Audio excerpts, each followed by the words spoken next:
The road into the village was narrow and uneven, edged by dry grass and a few scattered stones that caught the last traces of evening light. The man walked slowly, shoulders heavy beneath a plain canvas bag. He had been walking all day, though he couldn't say why he hadn't stopped earlier. Something about this place, the way the smoke rose thin from chimneys, or the soft clinking of a wind chime from somewhere unseen, told him he was meant to pause here.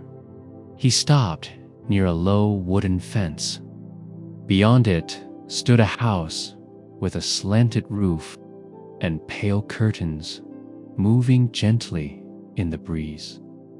A woman sat on the steps, peeling apples into a metal bowl. She looked up once, gave a small nod of greeting, then went back to her task. He nodded back, quietly grateful for the kind of silence that didn't need words.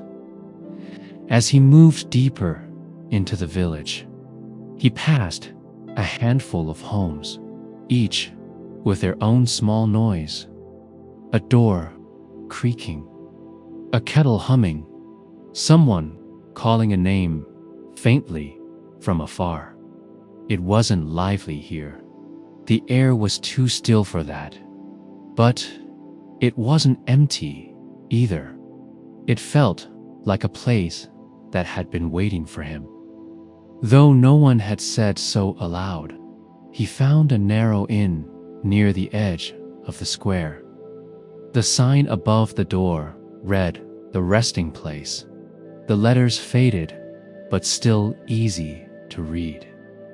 Inside, an old man behind the counter looked up and smiled faintly. "Room?" the man asked. "Just one night," the traveler said. "Maybe two." The old man handed him a brass key. "You can stay as long as you need. No one's in a hurry here." The traveler nodded. The weight of the day pressed deeper into his bones, but for the first time in months, it didn't feel unpleasant. Just tired. Just human. Upstairs, he set his bag down, washed his face, and sat by the window. The village outside was quiet. No cars, no loud voices, only the soft rustle of wind through the trees and the slow, rhythmic barking of a dog somewhere distant. He watched the last light fade and thought of nothing. And for the first time in a long while, that was enough. The next morning arrived without sound. No alarm, no clatter of traffic, no sense of rush, only the pale light slipping through thin curtains and the slow creak of wood as the building settled into the day. He woke slowly, unsure for a moment where he was. The smell of the room, faintly of pine and old soap, brought it back. The village, the inn, the promise of rest. Outside, a rooster crowed once and then went quiet again, as if even it respected the calm of the place. He sat up, stretched, and let his bare feet touch the cool wooden floor. There was no plan for the day, no list of things waiting to be done. That, he realized, felt strange downstairs. The old man from last night stood behind the counter again, this time with a mug of something steaming. "You're early," he said softly. The traveler gave a small nod. Couldn't sleep more than I needed. That's good, the old man replied, setting a second mug on the counter. Some people stay here weeks before they can do even that. It was black tea, simple but strong. The warmth worked its way into his chest, steady and grounding. When he stepped outside, the village was just beginning to wake. A woman swept her doorstep, her broom moving slow and rhythmic. A man carried a crate of bread to a cart, the smell drifting into the air. Somewhere, a child laughed, quick, bright, then gone again. He walked toward the edge of the village, past a row of old trees that leaned slightly inward as if whispering to one another. A narrow path wound between them, leading to open fields where dew clung to the grass. He stood there for a while, breathing the cool air, listening to the sound of his own footsteps softening into the earth. Nothing called him back. Nothing pushed him forward. It was the first morning in years that didn't demand anything of him. He stayed there until the sun fully rose, golden light spilling over rooftops, turning the mist into thin ribbons of warmth. For a moment, he thought he could stay in this place forever. Asterisk, by the third day, he had begun to notice the small patterns that shaped the village. The sound of the baker's cart rolling through the square each morning. The faint ringing of a bell from somewhere behind the church tower. The way people greeted one another with brief nods instead of words, not from coldness, but from understanding. He walked through the narrow lanes, his boots brushing against the dust that always seemed to settle right after dawn. A few chickens wandered freely between fences. Laundry hung from a line, unmoving in the still air. Near the edge of the square stood a small shop. No sign. Only a door left half open. Inside, shelves were lined with jars of dried herbs, small bundles of cloth, and simple tools. Behind the counter, a middle-aged woman was arranging bowls of lavender. She glanced up when he entered. "You're not from here," she said, not as a question, but as a fact. "No," he replied, "just passing through." She smiled a little. "Everyone says that." The first week, he raised a brow, unsure what to say. She didn't explain, and he didn't ask. Instead, he picked up a jar of loose tea leaves, smelling faintly of mint and smoke. She wrapped it in paper, tying it with string. Her movements, quiet and practiced. When he paid her, she said, "There's a market tomorrow, down by the river. People bring what they grow, or make, or fix. You should go. It's not loud, not the city kind, just people who like to see who's still around." He nodded, thanked her, and stepped outside. The day had grown warmer. The smell of bread drifted through the air again. Somewhere nearby, someone played a slow tune on a wooden flute, soft, almost hesitant. Like the music itself was unsure, it should disturb the peace. He followed the sound until it faded. Then he sat on a small bench under an elm tree, watching sunlight move across the dirt road, listening to the faint rhythm of the village carrying on. Without rush, he didn't realize until later that he'd been sitting there for nearly an hour, doing nothing at all, and that it had felt right. Asterisk, the next morning, he followed the sound of distant voices and the faint clatter of wooden wheels down a dirt path that curved toward the river. The air smelled faintly of damp earth and wild mint. A thin mist still lingered over the water, drifting lazily between the reeds. The market wasn't large, just a few stalls set beneath old trees, their leaves trembling lightly in the breeze. Tables were covered in baskets of fruit, jars of honey, and folded cloth in soft, faded colors. It wasn't the kind of market built for trading wealth. It felt more like a meeting place for people who already knew one another. Man sold small bundles of firewood tied neatly with twine.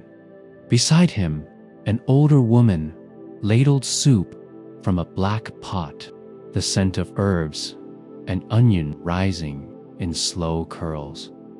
The traveler walked through quietly, hands in his pockets, eyes moving over the faces that didn't seem to notice him much. They talked softly among themselves, exchanging news about weather, crops, and someone's goat that had gone missing. It wasn't gossip, just the simple flow of life. He stopped at a table where an elderly man was arranging. The man looked up, his eyes clear and steady. "You've not been here long," he said. "Only a few days." The man nodded, setting a small wooden sparrow on the table. "Then you're still listening to the noise in your head." The traveler hesitated. "Maybe. Give it time," the man said, turning back to his carvings. "It gets quiet here, but it's a different kind of quiet. Takes a while before you hear it properly." The traveler didn't answer. He just looked at the sparrow, wings spread as if ready to lift off the table. He bought it without thinking why. He carried it with him as he walked back along the path, the sunlight breaking through the mist, the sound of the river steady and low beside him. When he reached the village again, he set the sparrow on his windowsill and watched how the light touched its edges. Soft and golden dot, it stayed there, catching every sunrise that came after. Asterisk, asterisk. Days began to blend together in the soft way only quiet places allow. Mornings came with the smell of tea and the faint hum of the baker's cart rolling past. Evenings drifted in slow, with the sun sinking behind the low hills and lamps flickering on one by one dot. The traveler found small habits forming without intention. He'd step outside after breakfast, walk the same worn path toward the fields, and pause near the elm tree in the square, just long enough to nod at the same few faces passing by. The woman from the herb shop would wave once each morning, never saying much. Sometimes the old man from the inn would join him for tea, neither speaking more than a handful of words. The silence here wasn't empty. It was gentle, like the air itself carried a kind of understanding that things didn't need to be hurried to matter. He helped a villager one afternoon fix a fence that had leaned too far toward the ground. The man thanked him with a quiet smile and handed him a loaf of bread wrapped in cloth. That night, he ate it with butter from a small tin the innkeeper left by his door. No note, no explanation, just kindness in the quiet way people here seemed to know best. The sparrow on his windowsill caught the fading light again that evening. It had started to feel less like a souvenir and more like company, a small sign that he was meant to be where he was. He realized, without deciding it, that he hadn't thought about leaving for several days now. There was no reason to stay, and yet he did, and for the first time in years, that felt like reason enough. Asterisk. The next morning, clouds hung low over the village, soft and gray. The kind of weather that made everything sound closer. Footsteps, doors, even the quiet hum of the kettle inside the inn. He walked through the square with no purpose, just following the familiar pull of the path. The herb shop was open, its door propped with a smooth stone. Inside, the air was warm and smelled of dried flowers and rain-damp wood. The woman behind the counter looked up from a bundle of rosemary she was tying with string. "You came back," she said, smiling faintly. "I ran out of tea," he said, though it wasn't true. He still had plenty left. She nodded, as if she knew that. "There's more of the same, or something lighter, if you want to sleep easier." He looked around for a while, fingers brushing over the jars lined neatly on the shelves. "You remember everyone who comes in here?" She shrugged. "There aren't many people to forget." He smiled at that dot. When she finished wrapping his tea, she poured 2 small cups from a pot on the counter. "Sit," she said. "You look like someone who doesn't know what to do with quiet mornings." He sat across from her on a low wooden stool. The tea was pale and a little bitter, but it warmed him all the same. For a while, they said nothing. The clock on the wall ticked softly. Outside, the rain started, gentle at first, then steady, tapping against the window panes. She broke the silence. "You came here to rest, or to forget something?" He stared at the steam curling from his cup. "Maybe both." She didn't press. She only nodded, like she'd heard that answer before. After a long pause, she said, "Most people think they come here by choice, but this village has its own way of calling people who need it." He looked up, meeting her eyes. There was no mystery in her tone, just quiet truth. He left the shop with the rain still falling. The wrapped tea warm in his hands. And for the first time, the village didn't feel like somewhere he was visiting. It felt like somewhere that had been waiting. Asterisk, the rain didn't stop that evening. It softened for a while, then came back in slow waves, steady and patient.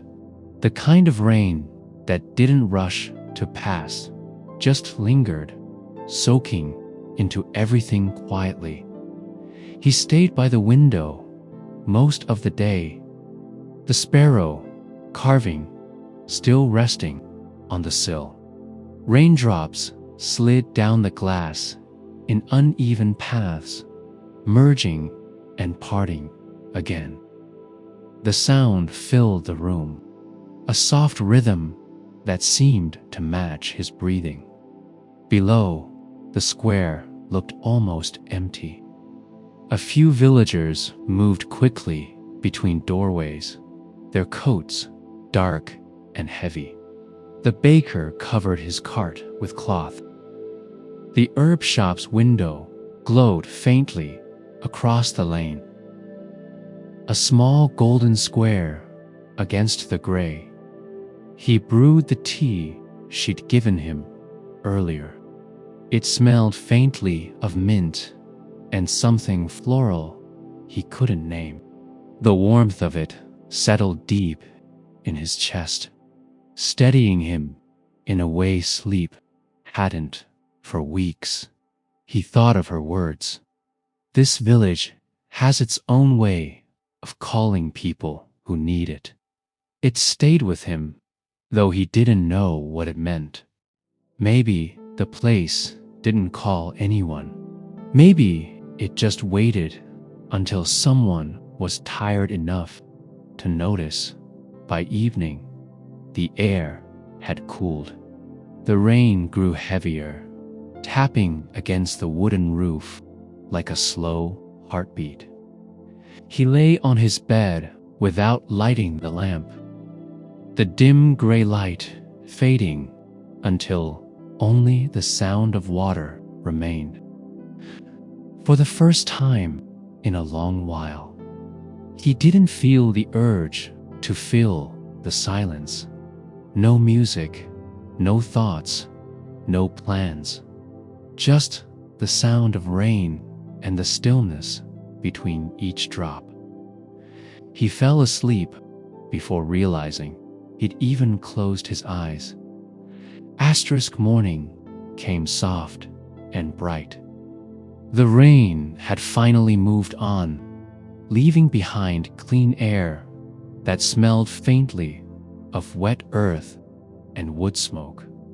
Sunlight pooled in small patches across the street, reflecting off puddles that shimmered like thin sheets of glass. He stepped outside, blinking at how quiet everything felt.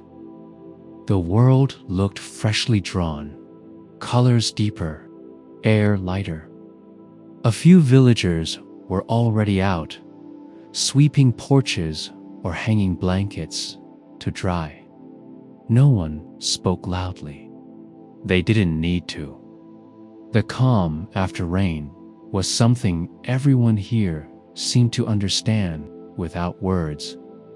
He walked toward the river, the ground still damp beneath his boots. Grass brushed against his ankles, heavy with dew. Birds darted low across the water, their wings catching bits of light. He stopped at the same spot where he'd met the man with the wooden carvings. The table was gone now, only a faint square of dry earth where it had stood, but he could still see it in his mind. The small sparrow with open wings, the man's calm voice saying, "It gets quiet here, but it's a different kind of quiet." He sat on a smooth rock by the bank, listening to the slow current moving past. His thoughts drifted, gentle and unhurried, like the water itself. He thought of the road that had brought him here, of how far it stretched behind him, and how little it mattered now. After a while, he took the small sparrow from his pocket. He hadn't realized he'd brought it with him. He turned it over in his hand, tracing the grooves where the wood had been shaped. Worn smooth from being carried, he placed it on a flat stone beside him, facing the water. It looked as though it was ready to take flight. The breeze came then, light, carrying the scent of rain and pine. For a moment, everything around him felt perfectly still, perfectly enough. He stayed there until the sunlight grew stronger and the village sounds began again. Doors creaking open, a child's laughter, someone calling across the lane. When he finally stood to leave, he realized something had shifted inside him. Not an answer, not a revelation, just a quiet ease that hadn't been there before. Asterisk, he began helping without thinking much about it. It started one morning when an old woman outside her cottage was trying to lift a basket of damp firewood. He set down his coat and carried it for her to the porch. She thanked him with a nod and a quiet smile, and that was all. After that, it became a rhythm. He helped patch a leaking roof with the carpenter, tied ropes for drying herbs behind the baker's shop, fetched water from the well for those who couldn't carry much anymore. None of it was planned. Someone would start doing something, and he'd find himself beside them, his hands already moving. The work was slow, but there was something good in that slowness. No rush, no noise, just the steady rhythm of tasks that belonged to ordinary days. The smell of sawdust and fresh bread followed him everywhere. In the evenings, he sat outside the inn with a cup of tea, watching the smoke rise from chimneys as the light faded. Sometimes the storyteller would pass by, sometimes the carpenter, sometimes no one at all. The quiet never felt empty anymore. It was like the village was breathing around him, steady, unhurried, alive. He started to notice details he hadn't before. The sound of wooden carts rolling softly over dirt, the way the river glowed gold near sunset, the faint laughter that carried from open windows. These were small things, but they felt important in a way he couldn't explain. And when night came, he didn't lie awake anymore. The kind of rest he'd been chasing for so long had found him here, not all at once, but in quiet moments, piece by piece. There was an old man who spent most of his days sitting by the stone well in the middle of the village square. He rarely spoke, just sat there, wrapped in a heavy coat, watching the world move around him. The children running past, the baker's smoke, the clouds gathering or breaking apart. One afternoon, when the sun felt soft and the air smelled faintly of wet earth, He sat beside a man without really meaning to. The man didn't look up, just gave a small nod. The kind that meant, "You can sit here if you like." They stayed that way for a while, not speaking, not needing to. The sound of distant hammering came from the carpenter's shed. A cart rolled past, wheels creaking. Somewhere, a bird sang for a few slow seconds before falling quiet again. After a long time, the man said, "Most people think this village is quiet because there's nothing to say. But that's not it." He didn't turn to look at him. He just spoke into the air, his voice rough but calm. "It's quiet because people here learned to listen. When the rain stops talking, we listen to the wind.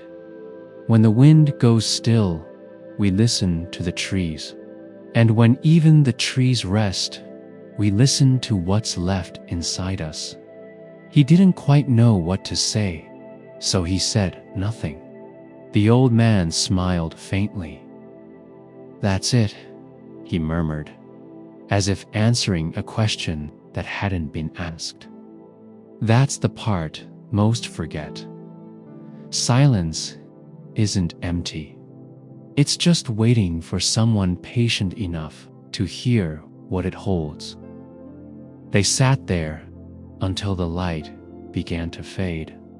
Then the old man stood, adjusted his coat, and walked off toward the path by the river.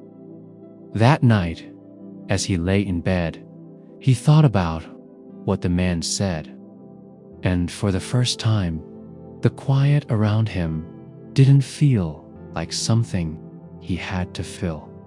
It felt like something that was filling him. Asterisk, that evening, the air turned thick with stillness long before the moon appeared. The villagers had gone indoors early, shutters closed, lamps dimmed, leaving the narrow lanes empty except for the soft flicker of light spilling through cracks indoors.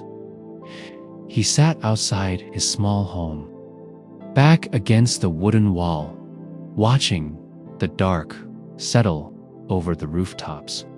The night didn't feel quiet in the usual way. It felt alive. The grass swayed, though there was no wind. The trees gave off a faint, rhythmic creak, almost like breathing.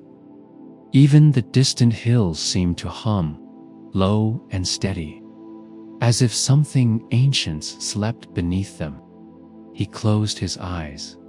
There it was again, that gentle pulse. A soft inhaling sound, then an exhale that brushed through the leaves, moved through the air, and passed through him. For a moment, he wondered if he was dreaming. But no, his hands felt the cool ground. His skin felt the night's damp touch. He was awake, and the world was breathing. The old man by the well had spoken of silence that wasn't empty. Now he understood. The quiet wasn't still at all. It was full of tiny movements, small lives, and whispers that had always been there. A cricket chirped, then another answered. The sound didn't break the calm, it deepened it. The sky stretched above, deep blue and endless, carrying the faintest shimmer of stars. He thought about how everything, the trees, the air, even him, seemed connected through that slow, steady rhythm. And for the first time in years, he didn't feel apart from the world. He felt inside it. He stayed out there until the night grew heavy with dew, then went inside, carrying that breath of the world with him.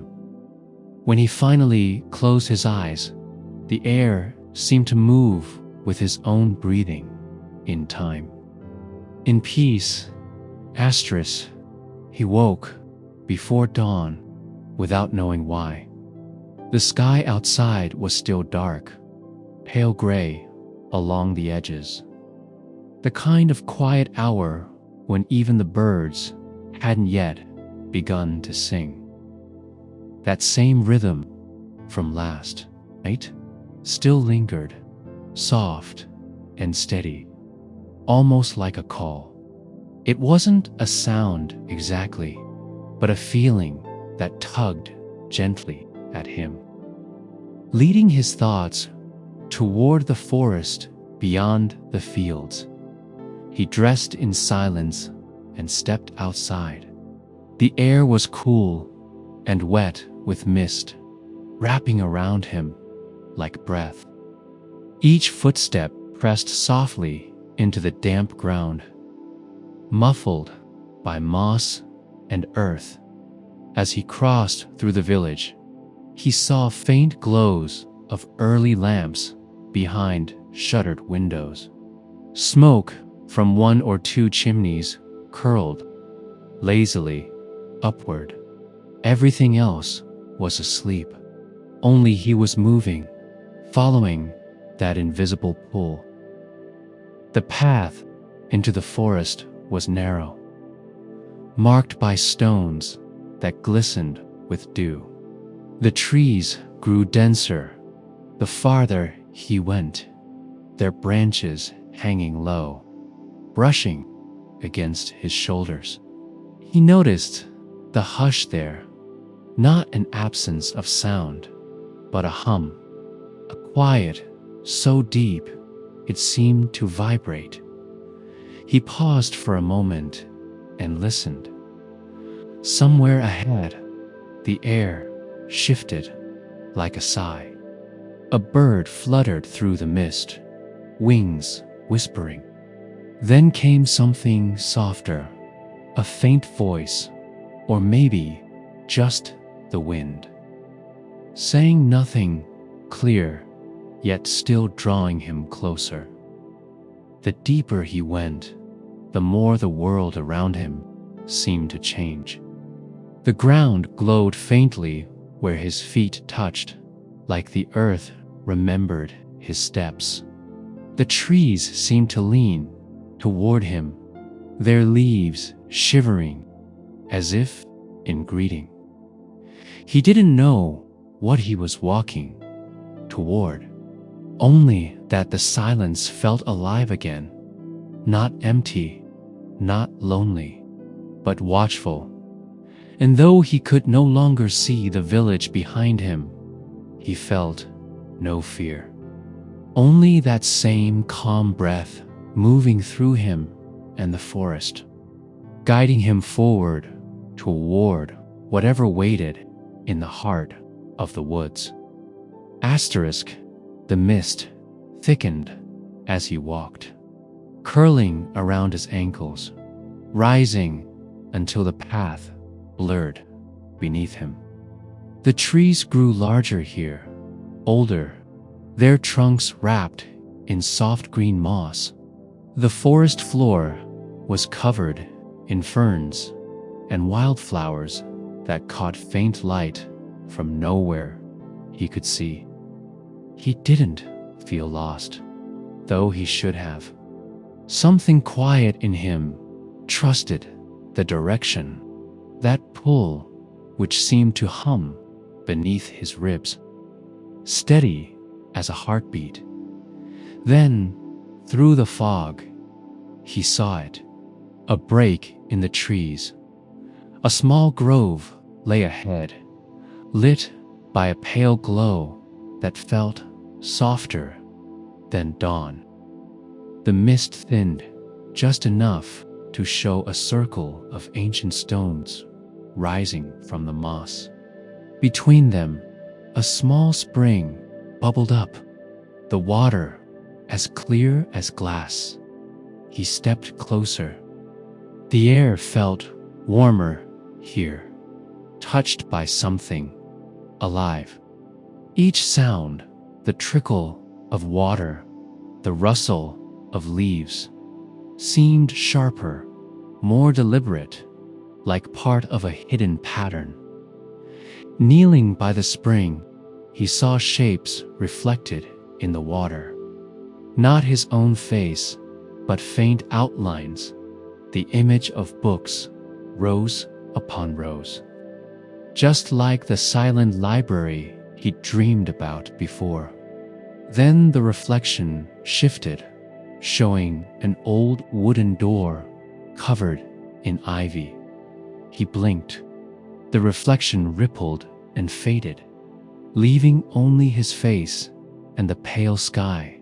Above, the air around the stones grew still. He thought he heard a whisper again, words so quiet they barely existed. Yet he could almost understand them. Something about remembering, about listening.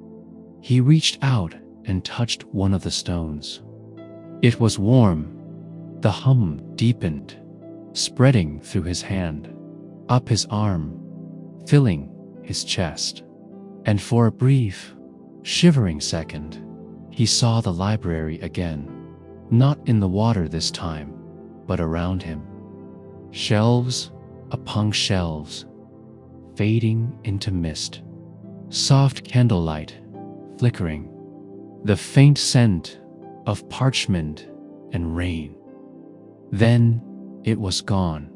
Only the grove remained, silent and waiting. He stood slowly, the pull inside him stronger now, more familiar. Whatever this was, the spring, the stones, the echo of that library, it was calling him toward something he still couldn't name. But he knew he would keep walking until he found it. Asterisk. He stayed in the grove longer than he meant to. The stillness had a weight that held him there, not heavy, not frightening, just the kind of silence that didn't feel empty.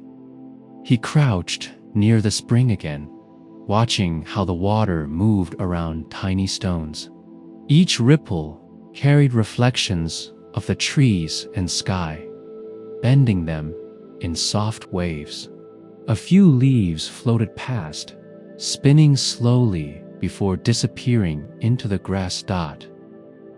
There was a sound, faint but clear, a rhythm that didn't belong to the wind or the water. It came from below.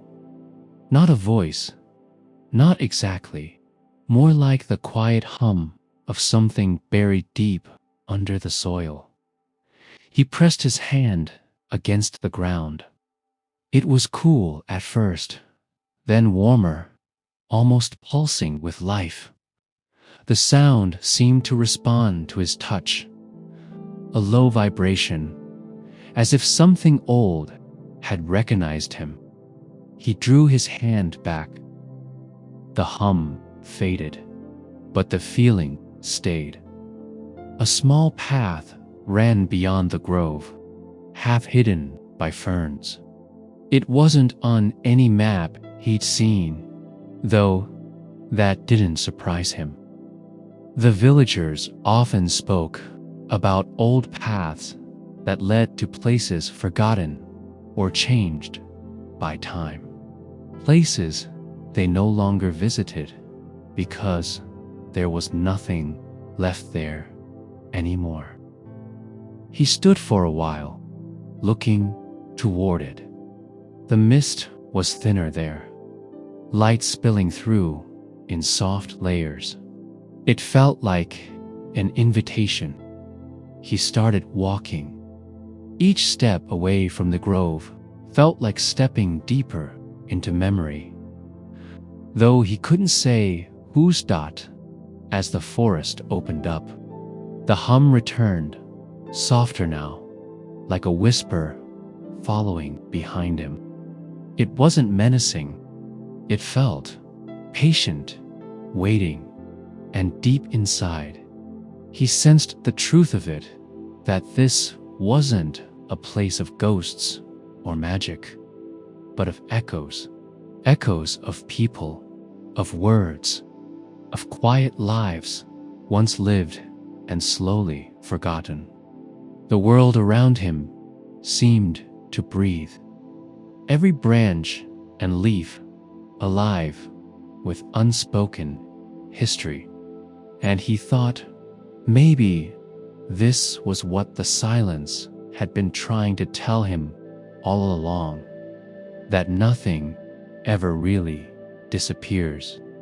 It just keeps speaking, softer and softer, until someone finally listens again.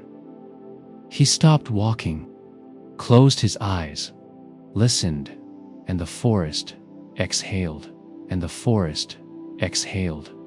The path narrowed until branches brushed his shoulders. Roots curved across the dirt like veins, and the air held that faint sweetness of damp wood and crushed leaves. Then, almost suddenly, the trees broke open. The forest ended, and a wide field spread before him. The grass had grown tall and golden, swaying in slow waves under the pale afternoon light. At the far edge, half hidden behind a leaning oak, stood a small wooden house. It looked abandoned, but not forgotten. The roof was weathered, its edges softened by moss. The windows were clouded, but not shattered. Wildflowers had crept up along the steps, painting them in quiet color. He walked closer. Each step through the field felt heavier, as if the air thickened near the house. A thin trail of smoke rose from a rusted chimney, faint but real. Someone had been here. He stopped at the porch. The door was slightly open. A single chair sat near the entrance, a blanket folded neatly on its seat. Dust drifted through the open crack of the door, carrying the scent of burnt wood and old paper. He called out softly, unsure why. No answer inside. The light was dim and amber. The furniture was simple.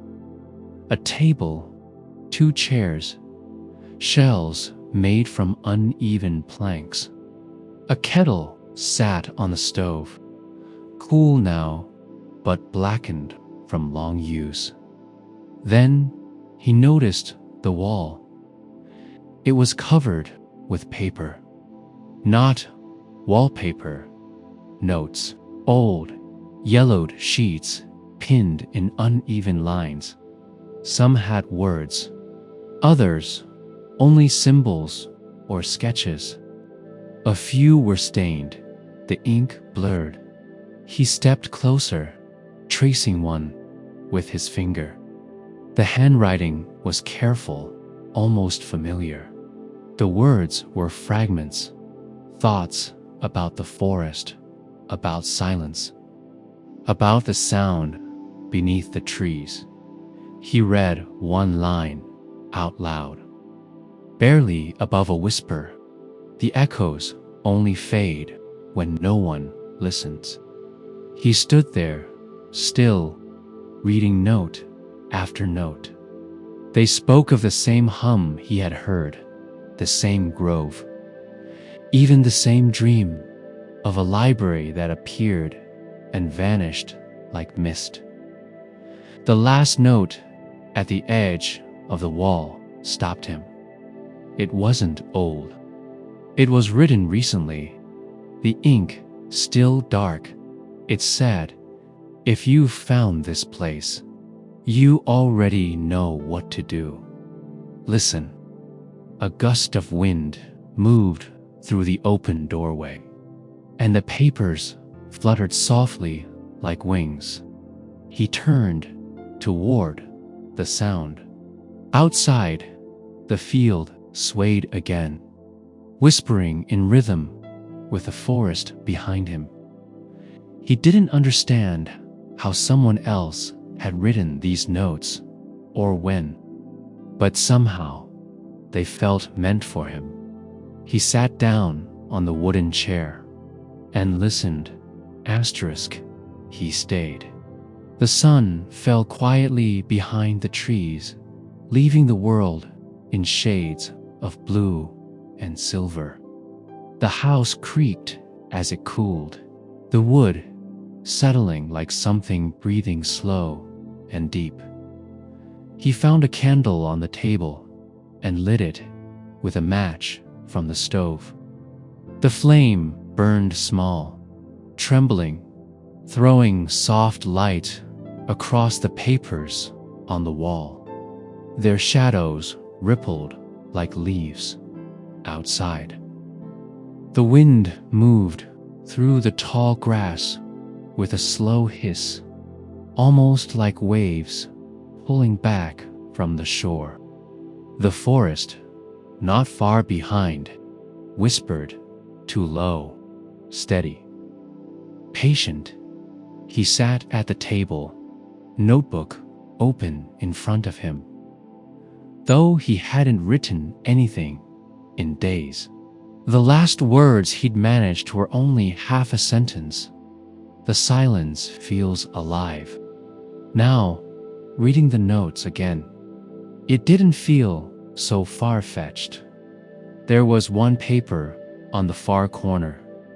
He hadn't noticed earlier, tucked behind the frame of the window, edges curled with damp. He reached for it and gently peeled it away.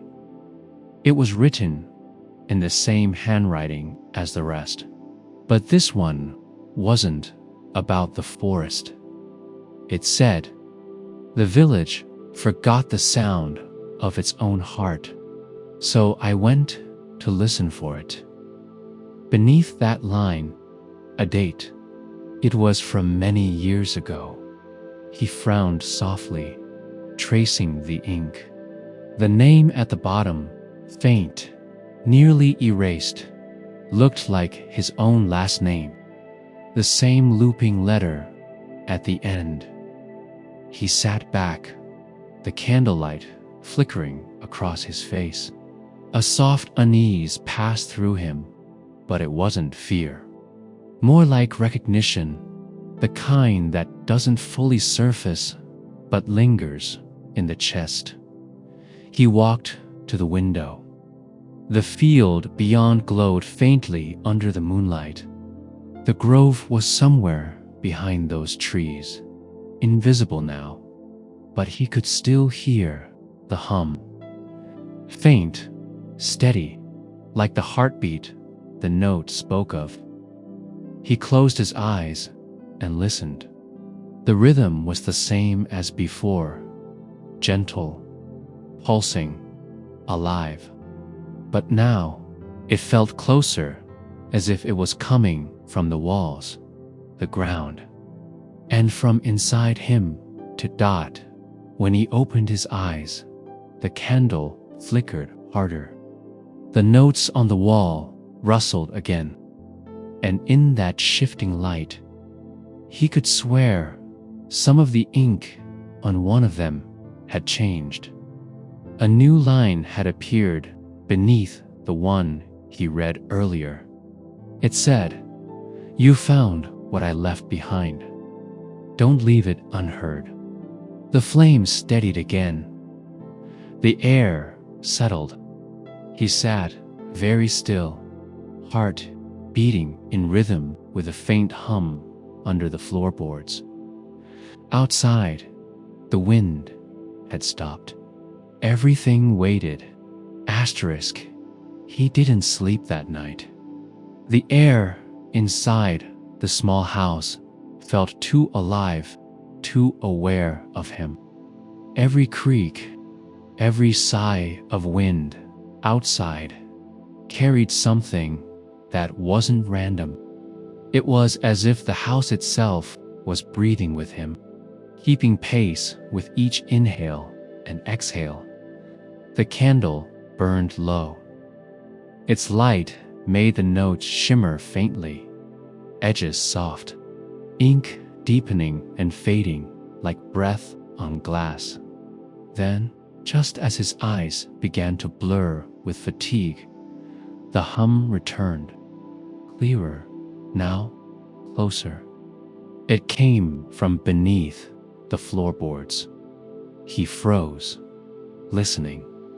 It wasn't mechanical, not distant like thunder.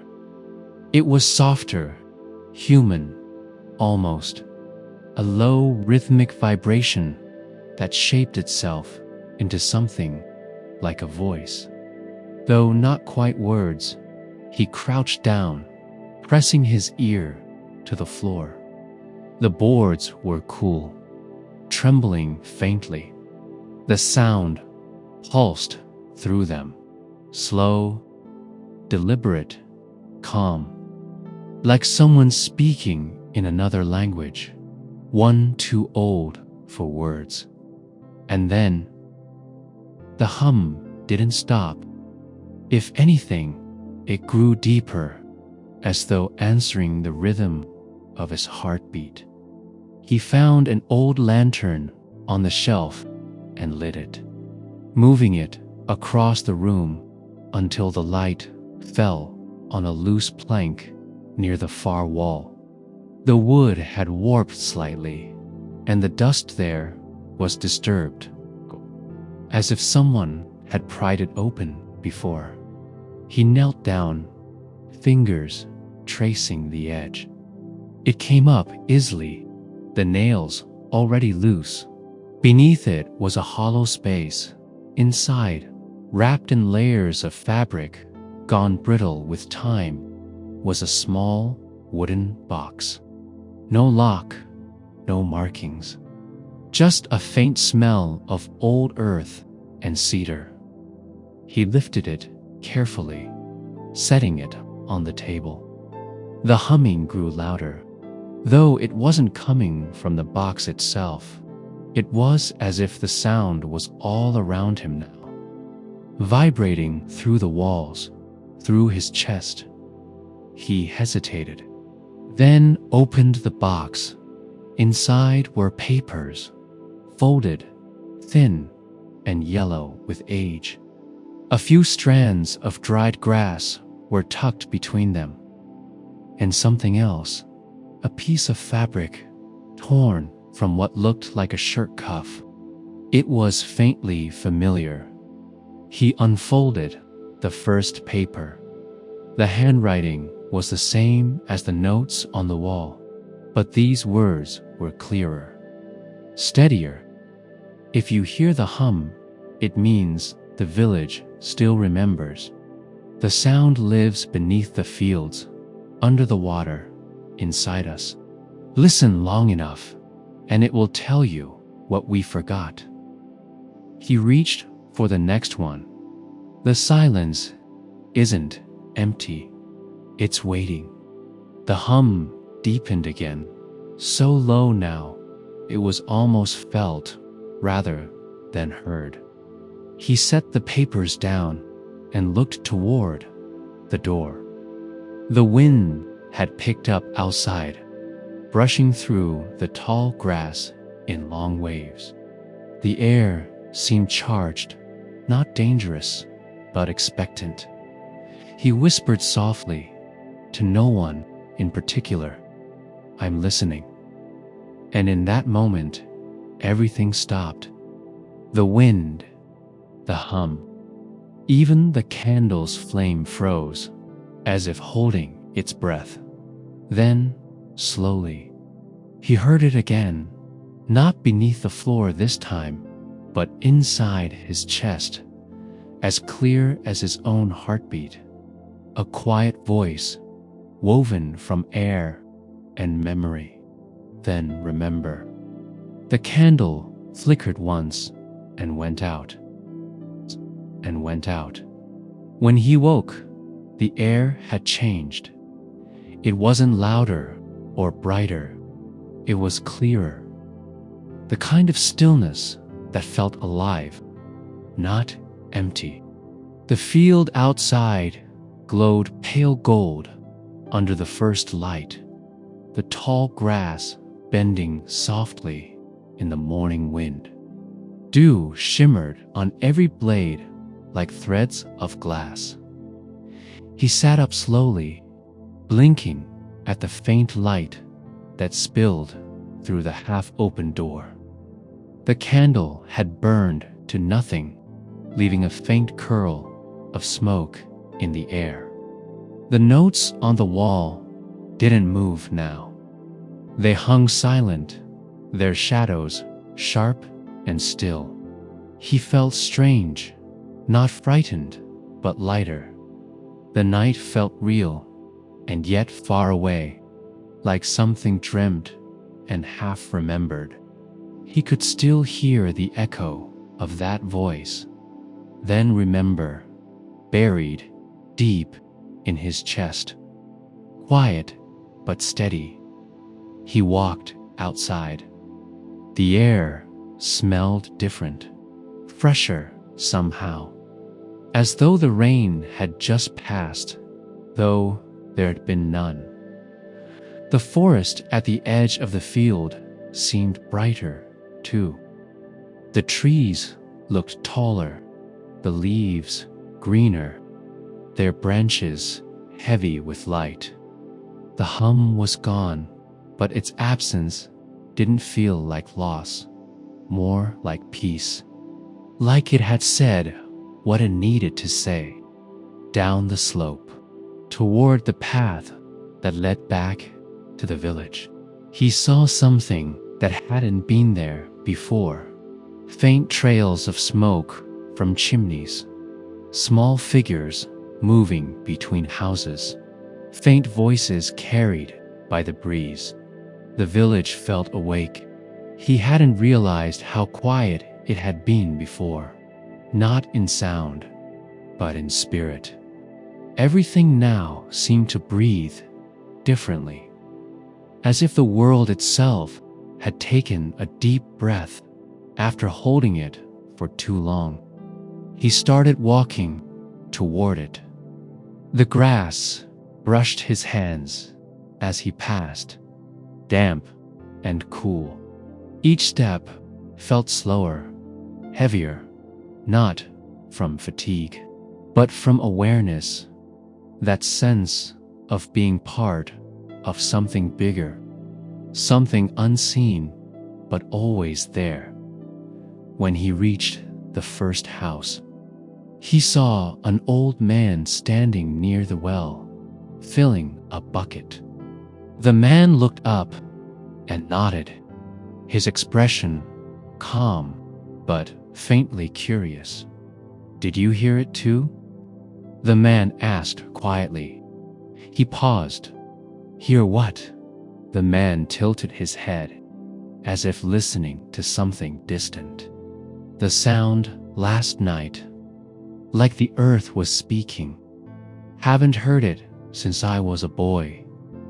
They both stood there for a moment, the silence between them warm and shared. Then the man smiled faintly and turned back to his bucket. "It's a good thing," he said softly. "Means the ground's remembering again."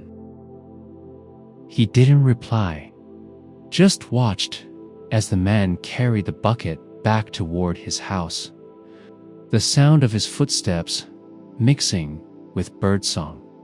He turned back once, looking toward the distant forest, the grove hidden somewhere inside. The hum wasn't gone after all. He could still feel it under the surface. In the soil, in the quiet rhythm of the wind.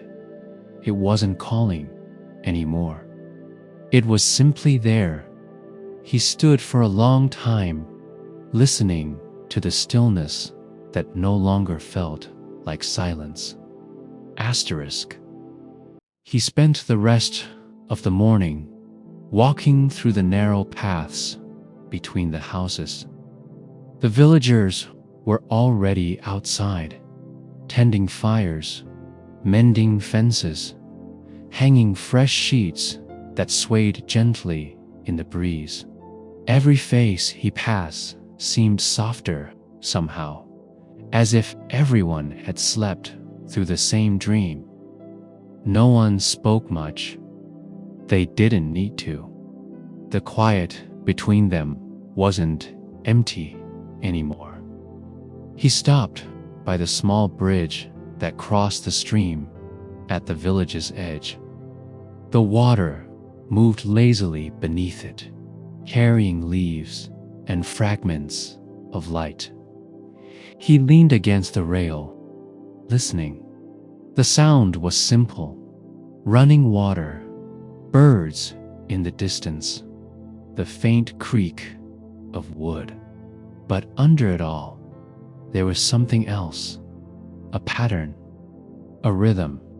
The same heartbeat he'd heard in the ground now spread across the whole village. Not loud, not constant, but present, breathing with them. He thought of the note on the wall. The village forgot the sound of its own heart. The hum, the grove, the silence, all parts of the same thing. The sound had never truly left. People had just stopped listening for it. Now they remembered. He looked toward the hills where the forest waited. A soft wind came down from there, brushing against his face, carrying the faint smell of rain and moss. He could feel it, a steady warmth deep in his chest. Like something quiet but certain had settled there. He didn't need to understand everything. That wasn't the point. The point was to keep listening, to not let the silence fade again. He turned back toward the village. The baker waved from his doorstep. The same old man by the well lifted a hand, smiling faintly. And as he walked, he realized the hum wasn't in the ground anymore. It was in the footsteps, in laughter carried across the square, in the small sounds of life returning to something it had forgotten how to be. He stopped once more, looking at the world around him. Simple, breathing, alive. The wind whispered through the trees again, faint but clear. And though no one else seemed to hear it, he did. Thank you for listening. He closed his eyes for a moment, breathing it in. When he opened them, the village was the same as it had always been, but everything about it felt new. He smiled quietly to himself and began walking home. Asterisk. That evening, the village settled under a sky washed in pale lavender and deep blue. The first stars blinked awake one by one, scattered like tiny lanterns across the heavens. Smoke curled from the chimneys in soft, thin trails. Crickets sang in the fields beyond, their rhythm steady, patient.